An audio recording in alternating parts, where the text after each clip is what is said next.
losako na baimboka wabino prophète messager MB Élysée, défenseur de la patrie, motambwisi ya mouvement citoyen un Congo libre. Napesi na bainyoso balinga Congo mbote. Bazoko Sabino na likambo ya mwana na biso ancien ministre de la justice Constant Mutamba. Botu na ba juriste au baza corrompu te bakoyeb Sabino quand quelqu'un est condamné na 3 ans de travaux forcés azalaka na résidence surveillée. Notre fils est bel et bien en prison depuis hier. Waneza lokuta ya ba juisseur, ya politique, ya mensonge. Nous avons un roublard, un insensé à la tête du pays. Mais mwana mwasi oyo leki na ngai asa abetaki lo seba. Alobaki na Constant Mutamba kima soko kimite bako emilie yo na prison ba violaka bolandaki Denis Dichocho. Je viens ici confirmer. Hier Constant Mutamba azalaki na prison, visité à 3 heures du matin par 4 personnes et il a été violé. Bah violé ministre Constant Mutamba. Il n'y a pas la sécurité en prison. Botala ba vidéo ya mukuna abalobi ba côté la kaye na prison. Mais ba viola qui était mais ba bagange la qui. Constant Mutamba a été violé. Alerte, alerte, alerte. Wazali symbole. Ya bilenge. Symbole intellectuel. Ça fait très mal. Bokangi est injustement. Kamere Muyibi a programme à 100 jours à Zotambola. Nicolas Kazadi Muyibi à Zotambola. Lisette Kabanga Muyibi à Zotambola. Didier Boudimbu Muyibi à Zotambola. Seme qui a Fachi Muyibi Mokonjaba Asala Aliambo République Mbongo Yaram à Zotambola. Botiki Bango. Kamere Fachi Denis Nyakero Bokangisi Moto Alinga qui a bongisa justice et tout a été déjà planifié bah violer Constant Mutamba avec 4 personnes, je vous confirme.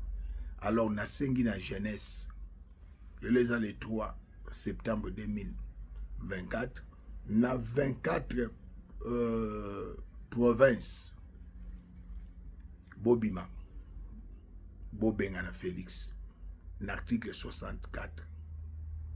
Et Pessi Bisson Dingisa peuple souverain, article 5, article 64, Bobima.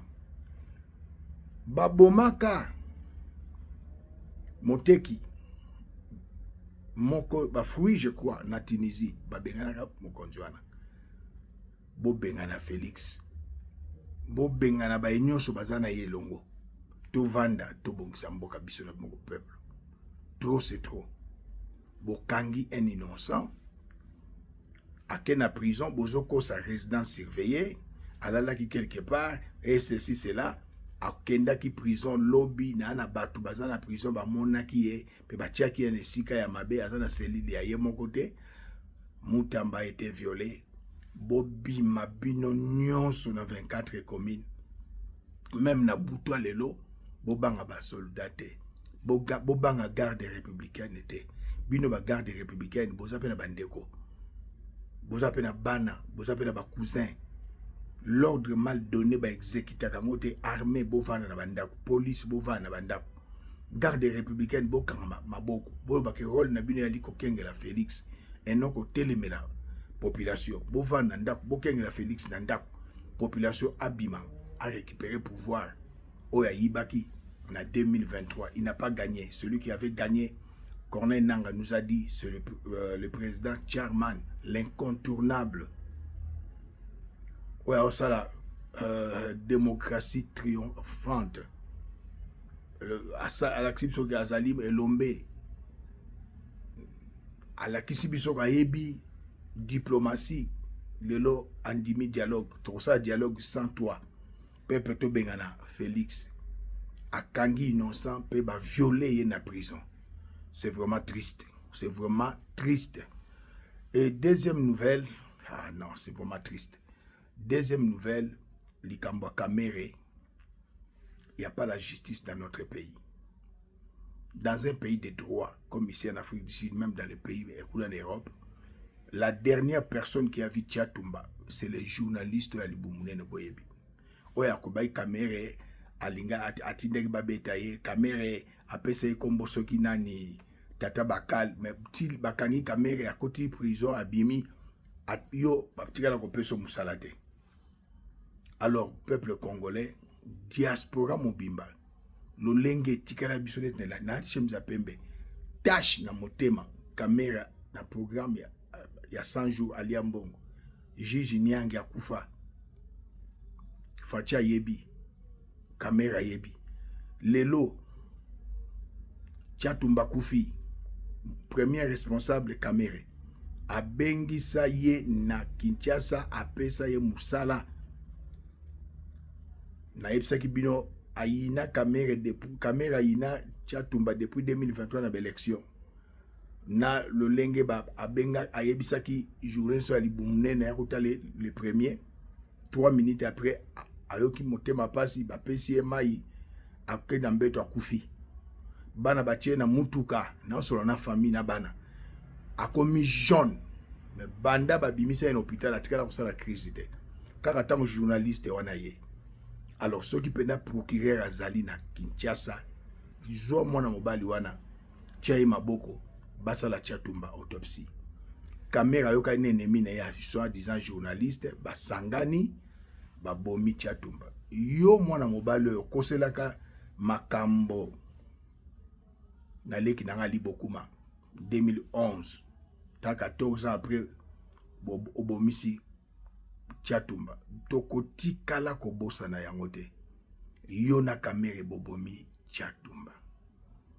Congolais nyonso yeba ete Kamere na journaliste akene kotala ye apesa ki avocat apesa ki nini apesa ki mbote na monoko maboko micro ezalaki na ndikila donc bossa l'investigation beaucoup kotike boyete bakanga ye jusqu'à ce que bakosala Tchatumba autopsie bino famille bomona ki ndenge mona mbali wana yaki alobi akosala interview à 5 minutes akesala 45 minutes ayaki na actualité ni na epe esimbaka nango te balandaka yango epe te aza pe n'impact te asila mungwa na mai kute eyokanaka asila alors yo boyokaki na Kamere bobomisi Petia Aliboumounen bobomisi mon frère à moi Tchatumba diaspora mobimba Mama Justine Kasavubu Fabien Kouswanika, na kasi na tangi kombo sikoyo bien.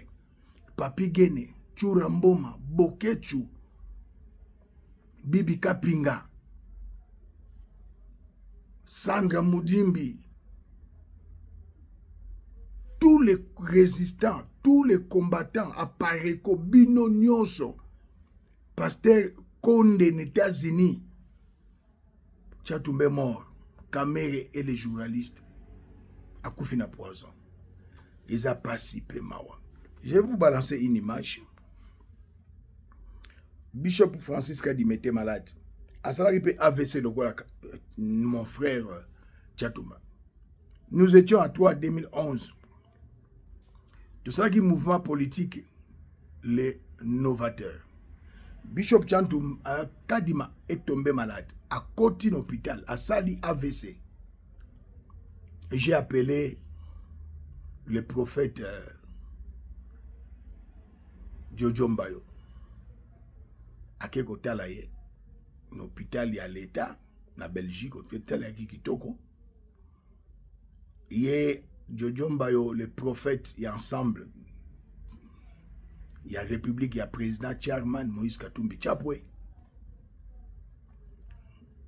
ayebisi président Moïse Katumbi atali aye aza mwana poto président Moïse Katumbi avant de na poto alobite hôpital na ezana ngo bien mo na privé ba privé ezana ba condition ko ye kolega hôpital à l'état a futa facture soki kamere on néglige Katia Tumba te le 7 juillet ti akufi oke kotala yete Robert Biongo membre ya INC na France akosi lobina tshela kibino audio ya mwana akendate obomoni bazola sabilo na INC c'est un journaliste muta pesa mbongo azate c'est celui le nani Pecho yonani Ememboji asala eloko te botala un homme différent des autres politiciens avec un cœur généreux. Un homme très généreux, Bishop Kadima, écrivain, un docteur en théologie et en libération. Asala 16 livres.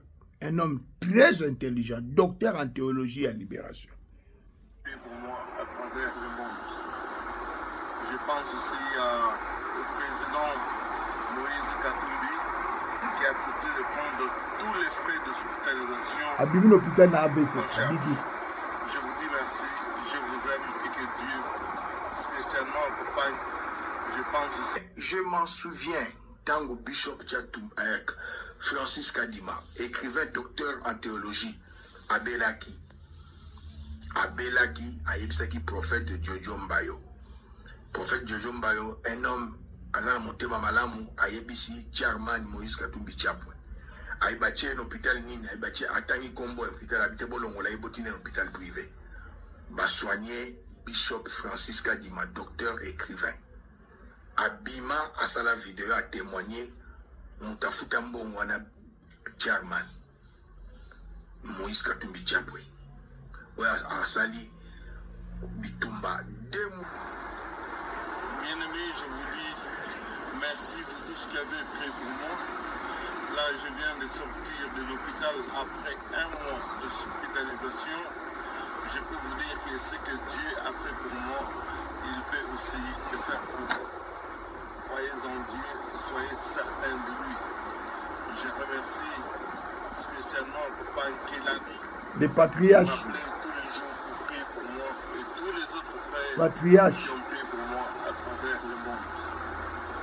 Je pense aussi au président Moïse Katumbi qui a accepté de prendre tous les frais d'hospitalisation en charge. Je vous dis merci, je vous aime et que Dieu vous bénisse. Celui-ci, comment il s'appelle Mwana ya Chatumba. Ministre Mboji. Ayakotala été. Ok, abengaki atinda même pas message. Ilokote. Mwana Chatumba. Ilokote. Bon, MNC, INC, tango Chatumba zolo bana vivi kamere baekotala nga mutu wana aza na kati ya hôpital. C'est un journaliste, juste un journaliste. Kabana. Kabana, voilà, Kabana. Oui, Kabana. Ayana monte. Ayana ilokote, personne n'a mis quelque chose là, juste kaka famille. Ok. Donc, Biongo Akosi na Bishop Edison. Biongo Akosi. On n'a jamais été présent à l'hôpital, à l'éclat, même pas une fois. Biongo yo. Papa, votre père, mon frère. On a ma question claire, éclaircissement. Raison à ma question à vous poser. Votre père, c'est mon frère. De cela dit, mouvement politique à trois. Ngaï, Chatumba, Kadima. Nathan Tozo, qui était là, n'habite aux hommes, c'est l'innovateur. Après, Abimaki na hôpital, alobi na ngai ke kamere a écouté à la été, Biongo a écouté à la été. Ce qu'il m'a dit, parce qu'il me donne le téléphone, il m'a confirmé même la famille. Alobi était que. Voilà. Attends, Nassi Lisa, Alobi Boye, qui a Kamere as un médecin. Voilà. Ce monsieur-là, l'ancien ministre, et même Boji, a ici Kamere qui n'a qu'une 7800 dollars. En finalité, et même Boji. C'est ça qui va arriver.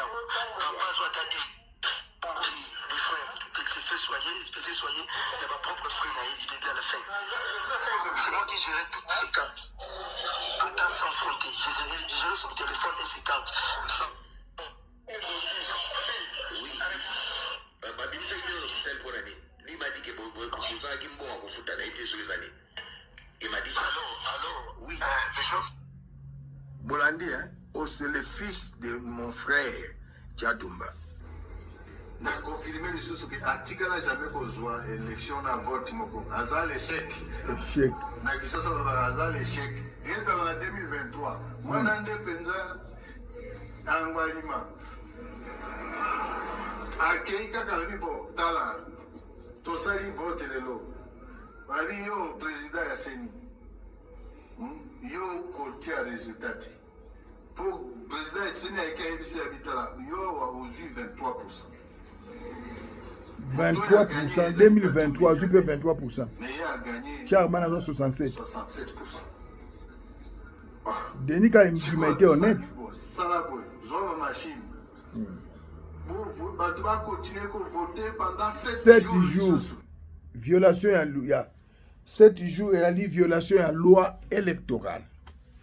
Donc, en 2019, c'est mon amboka a failli gagner l'élection. Président Joseph Kabila lobby pour la qui mise en amboka APC Félix pouvoir. Nani Azokamba IDPS Lelo à lobby Joseph Kabila est sérieux. Fatia lobby c'est un partenaire fiable. Ba vidéo ezali boyebi. 2023, Mouta a gagné l'élection avec 67%. Moïse Katumbi Tchapo et Charman. Il y a 2023 à 23%. Peuple congolais tant que a Benga Félix Antoine Tshisekedi bakangi un innocent peut ba violer en prison debout congolais et sauvons la république. Moi na biso ba violer en prison Félix Avandi oza pouvoir ya ba viol ya ko tikara batu mitakala ya ko viola ka batu et je vous le dirai pourquoi. Tant que je pouvoir, mawa. Copine nae Denise Niakero. Pourquoi copine abala été? Officiellement abala été. Azala Kiwana. Nakani parenthèse. Alors, pour peuple congolais, il est temps. Il est temps. Toke na dialogue sans Félix. Peuple bo bengane na buto lelo tilobi na tongo toyoka ke bo bengani ba violer. Moi, na biso, Costa Moutamba, na prison, par 4 militaires. Oyo, Batindaki, Nanani, voilà. Moutana na prison, Bolandi sous na prison pour vous saler mabe. Pour vous salir mabe. Denis Dissocho avait raison. Avait raison. Parce que violer bat na prison. Régime est terroriste. Régime est criminel. Un peuple se libère plutôt. C'est maintenant ou jamais. C'est maintenant ou jamais. Ngai n'a eu décision. Ce qui lelo na vandi boy. Corneille Nanga est malade.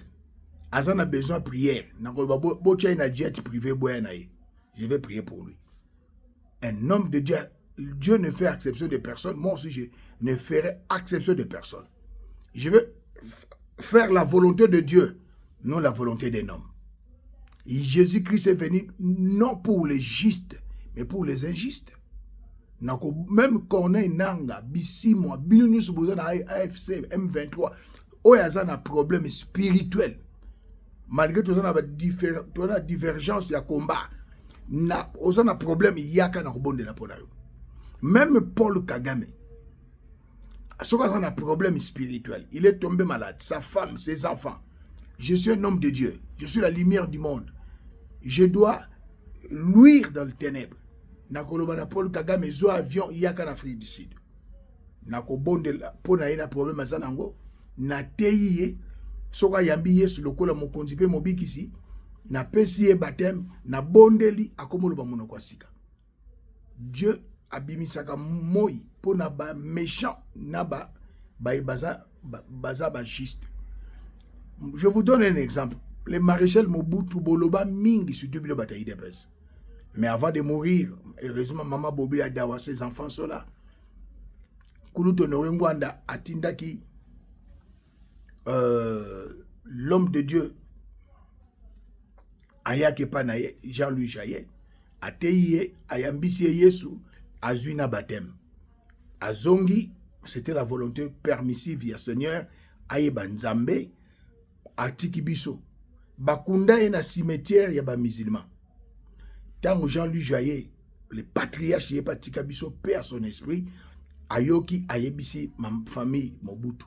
Akoufi en tant que chrétien, ba longolaye na cimetière ba musulman, ba koundé na ba cimetière ba chrétien. C'est comme ça.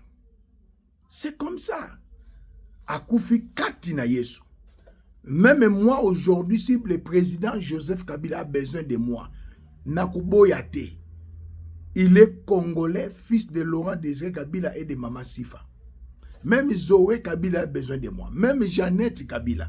Pour IDPS, bilone beaucoup on peut se mettre la nationalité, le quoi sur Bolingo avec sa bozanine. IDPS a accompagné l'AFDEL. Vous évitez. IDPS a accompagné AFDEL jusqu'à Kinshasa avec papa Etienne Tshisekedi, le patriarche. Ceux qui te lobby que guerre, il y a AFDEL et Boma 10 millions de morts. IDPS est dedans. Bako Sabinote. Hein? 1 plus 4. Nani asala ki makambunio so papa Rabiso patriarche Etienne Tshisekedi. Personne. Alors, boye la biso ba j'ai mutuna se makolo likolote. J'ai aimé l'intervention de Nyarugabo à propos de la procès de la honte. Nous avons 2 procès de la honte, mais qui vous allez regretter. Procès de la honte, il y a l'innocent, le président Joseph Kabila. Oh, il a choqué Bino. Je vais le dire que la tchatou babeki batinapoto. A comment le sous Joseph Kabila, mais il est congolais. Bon, puis le temps que Joseph Kabila, il est partenaire fiable. Pour peut-être qu'il m'a beaucoup dit. On est dans trois colobes, famille Tshisekedi dans trois colobes. Tant que secrétaire général Augustin Kabouya Lobaki Joseph, c'était un homme sérieux. Attendu ma parti politique, nous avons des pèses. C'est normal. Ce qui est un Robert en a combiné. Botika, ba fanatique botika. Total un intellectuel Nyarugabo. Point de vue naie na procès de la honte contre le président Joseph Kabila, le pacificateur. Nga, na média. Nyarugabo, ancien directeur des cabinets de Laurent Désiré Kabila, a qualifié la condamnation de Joseph Kabila de honte pour la justice congolaise. Un homme très Lors d'un intelligent. point de presse animé à Goma, c'est lundi 1er septembre 2025, ses proches collaborateurs de l'ancien président a déclaré que le sort réservé à Kabila devrait servir des leçons à Tshisekedi, qui sera également sénateur à vie. Ou alors, Moïse il va Nyarugabo. effacer son premier mandat parce qu'il a reçu de lui. Voilà. Et même s'il efface le premier mandat, il faut effacer aussi le deuxième parce que le deuxième, il a reçu parce qu'il a fait le premier. Voilà. Vous voyez, il y a des choses sur lesquelles avec lesquelles il ne faut pas blaguer. Quand j'ai vu dans le procès, on dit que le président de la République, c'est un Rwandais, c'est un espion, ainsi de suite. Est-ce que les gens s'imaginent les conséquences de ce genre de choses? Si le président de la République, on aurait été Rwandais, ça veut dire que tous les actes qu'il a posés sur le plan juridique et administratif Voilà. doivent être annulés. Parce Tout à fait. qu'il a été président de la République sans remplir les conditions, parce qu'une des conditions, c'est d'être congolais. Voilà. Un homme Nationalité intelligent. congolaise, c'est la première condition. Alors, mais si on doit tout annuler, c'est y compris le mandat de Tshisekedi Tout à fait. et toute la suite. Tout à fait. Et c'est la constitution sur laquelle il a prêté serment. C'est lui qui l'a promulguée. Et toutes les lois depuis 2001. Donc, on ne peut pas effacer une partie de l'histoire. Qu'on n'aime pas. L'histoire, elle est là, elle restera là. Le fait d'arriver dans la zone, la partie orientale du pays, c'est écrit où qu'un ancien président, soit-il, ou tout autre citoyen, ne peut pas aller dans la zone, sous contrôle de l'AFCM M23. C'est écrit où? C'est écrit où? Que pour aller dans une province, c'est le président Tshisekedi qui doit dire où on peut aller et où on ne peut pas aller. C'est ça la dictature. C'est ça. Quand on dit qu'il y a dictature, qu'il y a tyrannie, c'est Tout ça. C'est ça. Donc, je pense que... Vital Kamera kendaka na bunaga na bimi pe ake azongi. Bosala ki nini? Soki Frank Diongo akei nde comme problème. Alors ngai soki nanga abengisi ngai na Goma na okende. Na kosolola na ye. Na yeba ce qui se passe à Goma après na zongi na ngai. Na kobanga te. Na koboya te. Pour Félix Ongono olakisa batu. Si c'est bon ani neuf hein. Si c'est bon ani neuf. Soki nanga bengisi ngai. Pour le moment, na on besoin de. Soka bengisi ngai, na ebi motif a bengisi ngai. Ngaza yakuza. Pour eux appeler na Goma pa na kiti loko Rex Kazadi. François Mboukou et les autres. Petit nanga c'est le Zino. Ya yo yangoyo. Rex Kazadi leki nanga ya yo yangoyo. Nani Mususu François Mboukou ya yo yangoyo. Ah, petit frère propre Wakancha ya yo yangoyo. Trop c'est trop. Ba violer moi na biso na prison par 4 militaires, bo kende, bo bima. Article 64, bo bengana Félix Antoine Tshisekedi. Azana résidence surveillée te butu bakenda ki na na prison. Ba komisa ki na prison à l'ali vers 3h 4h et si kande ba batindi batu ba violer ye. Ba prisonnier ba yebi. Ba susu ba la prison ba yinga ba loba ba beti bango. Trop c'est trop. Oeza régime te. Tomoni Igwe Jean-Pierre Bemba Gombo na prison 10 ans dans ces pays. Son épouse, la femme vertueuse et respectueuse, elle s'appelle Liliane Bemba, na mobali na prison 10 ans. Boyoka lisolo, bomona na TikTok. La bienheureuse, Olivier Lembe, si boyoka na TikTok. Hein? Pour la nini, oyo biabino. Elle n'est même pas première dame, elle est copine de Fachi, yewana na TikTok. Distinguer na TikTok, distinguer na insanité, distinguer na légèreté, distinguer na bassesse. Vous voulez jouer avec des gens comme ça, pourquoi? Hein? Ba betranga li solo na petite nanga oyo, petite sœur nango nani, comment encore elle s'appelle? Sylvie Moulumba. Albi nanda ko mokonzi mo na kisasa soki mai ezobima na robinet soki nini. Na otanga komba ba kombo na bino na sous besoin te. Plombier ya boye. Moi ça bina ke l'accès mobile habité yo ke l'accès. Tikaka ba tamsala ba l'accès. Otenga mo no ke l'accès. Nzoka ya makangu na ye. Plombier ye akomi awa kotisa awa tia awa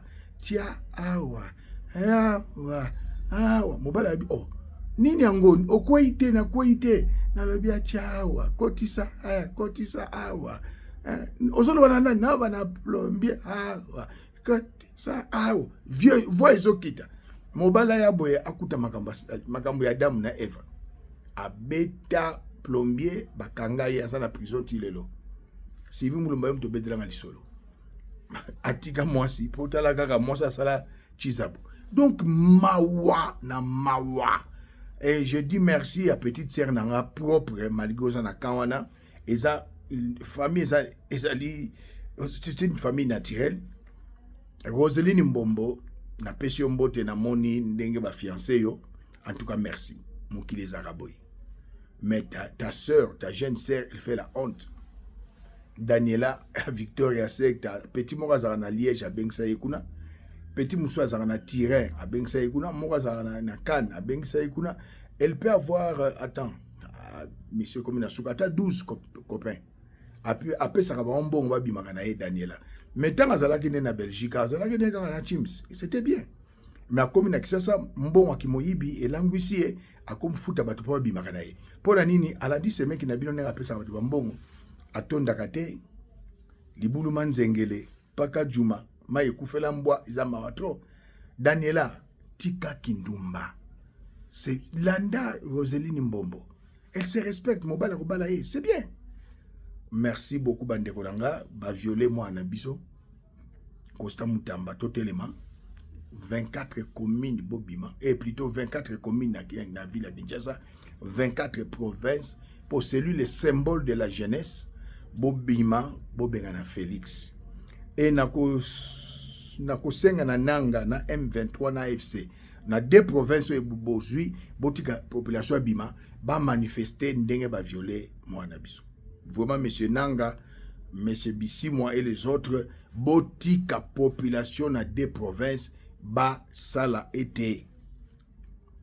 ba manifester et pour la resuki ça na ebisa bino muta kwesa Goma ezali Félix Antoine Tshisekedi na ebisa bino muta kwesa Goma ezali Félix Antoine Tshisekedi batumusu monaka on lokwa blague le na pesi nzambe merci information yangoyo ezo circuler pesa likamba ya lokuta te boyebi yango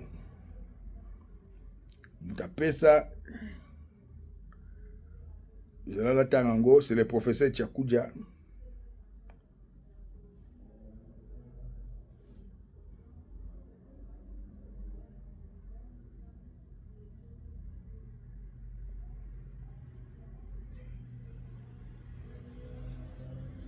Donc, c'est vraiment regrettable. Nouvelle Mokoye, Nakotarango, Namakambukoya, Natanganano ya Tchakoudja, Yangoyo, rapidement.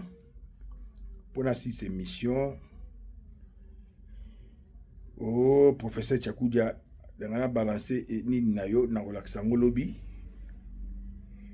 Total, le professeur Tchakoudja, mes respects, patriarche. Nazo choqué, biloko choqué. Bozana nga, bolelite. Nanu bolelite. Bokolela bien. Et là, le professeur Tchakoudja Tindela Kinga Ezawapi. Donc, il y a un petit là nommé Rwandais Touti à quoi ça qui Bukavu. Yewana Félix a nommé. Les Rwandais Touti à quoi ça Bukavu. Yende Félix a nommé. C'est vraiment triste. Les Rwandais Touti à quoi ça Bukavu. Balongoli Oazalaki a nommé na Uvira. Oazalaki na Vira ke Kinshasa Rwandais tout à kwesa Bukavu yewana simbi Uvira. Alors ceux qui Uvira kwei et kwelelo ezali nani Joseph Kabila a un problème té président Moïse a un problème té c'est Félix na Osaka na bino batinde lingelo komoko mbangwa ya chura mboma champion des champions. Oye bakwa na lubeke no muto azabo muto eko confirmer kwa sambisa ye jeno tala muta maninga komina mawa tala mamuto asili na poso ko to pe poison zo sakare na nzoto poison na te oui baba ça je yango na lobi ningiri ni congolais mazo eta maboko partout que Kabila va condamner à mort parce que muta sali démarche on va condamner à mort ozoka Congolais à Mayelete, ba condamné Fachi et Nani Kabila mort. Bozam mitu et salate, Moutafou va la condamner à mort pour autre trahison à Fachi. C'est Fachi. Il y a un papa Etienne Tshisekedi dans le bas qui dit Cambodge. Na 100 jours Moïse a ibate. Mbongo bima ebele misale salamate. Voilà. Moïse azalate. Banzela nyonso to salaka na 100 jours. Soki zalaka banzela ya qualité, lelo to nyoto bandela banzela te. Dudu Fomba yeko misasu 41 millions de dollars na Kinshasa alors que le projet 145 il y a 100 jours les acquis déjà en 2019 ans. Kamere Mouyibi. Oui, mbata au betaka na 100 jours. On n'en parle pas. Na Simalango Chile c'était la même chose. Voilà. 145 territoires. Aucun projet. Les banda malamu sulina. Sur le projet bandi malamu to komika na katikati. Mais ce qui est curieux innocent, innocent, personne ne vole. C'est le seul pays où Mbongo yango moko ezwaka décision. Même na dossier à forage ya 100 jours. Mbongo ezwi décision, Mbongo ezobata mabato eke na aéroport ezwi visa, Mbongo eke nango kovanda libana. Mbongo voyagaka na mboko. Na 100 jours moyibi azalaka te. Na 100 jours moyibi kamere. Yewana na journaliste. Yewana journaliste ali bumunene babomisi Tchatumba. Na suki ya pona lelo. Félix, le traître national, celui qui devait être pendu na martyr, a nommé Gassita, Rwandais Touti, Oya Kwesa Bukavu, a nommé Ye. Il y avait un Congolais là-bas, à Longoli Congolais, on a acheté Gassita, Bukavu Kwei. Lelo soit Longoli, Oya commandant Azalagi, na Uvira, acheté Gassita, pour Nine Kweya. Uvira Kweya. Tout ça, c'est Félix. Chilumwani, général-major Akufa, pour la nini, mwana mobali oyo dinosaure, ateka ina basoda. Bon, aza traite, les basoda, bas comprendre te ake na nini, babeti masasi. Alors, liwa ya Tchatumba, c'est Kamere Moutabeng Sakie, na journaliste azalaka na Afrique du Sud libumunen. Akota la toilette par jour 12 fois. Comme ate asali ba vidéo bon di mete aza mutu asuka akene kotala ye. Tchatumba kufi bomoni na famille na ye kamera ke akete. Tchatumba kufi bomoni membre moko ya INSA ke akete. Billy Kambale abengisaki famille ya kamere ya pardon ya Tchatumba. Bakomi kuna yambi bangote kamera boyamba bangote. Tina ibembe ya Tchatumba bayini yango. Donc, journaliste wana soko aye la famille pour filmer. Boboya bobenganaye. Moi, je suis clair. Bobenganaye bobiyote. Obomisa papa na biso. Justice pe to boy ko simbo na nzoto pour la justice kanga biso. Toza na matanga.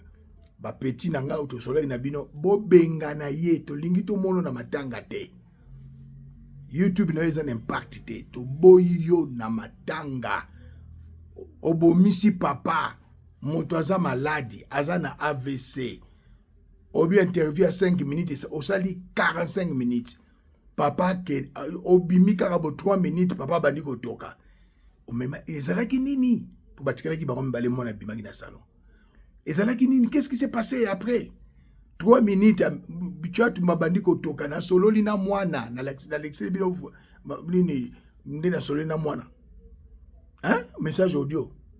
A solo lina mwana hier 3 minutes abandi kotoka asengi maya meli bacha ina mbeto papa ki 3 minutes journaliste na bimaki abimi na ndako 3 minutes Tchatumba kufi bana tongo zalaki na bien procureur okobenga journaliste na te mutasuka yo muto zalaki na ye. Qu'est-ce qui s'est passé? Bo interroger ye, bo garder ye na cachot jusqu'à ce que la autopsie la yangote. Régime terroriste, avoir un insensé à la tête du pays, un roublard, non. Violer moi dans Nabiso, Constant Moutamba, azana prison, azana résidence surveillée. Bobima Bobengana Félix. 24 communes, 24 provinces, même 2 territoires occupés. Bossala ba marche. Mais au Bazana Kinshasa, Bobengana Félix. Constant Moutamba a été violé. Na régime ba violeur. Ya ko tikara batu mitakala. Ya ba terroriste. Ya ko agressé biso na étranger. Na ko bomaka na kati ya mboka. Debout Congolais, sauvons la République.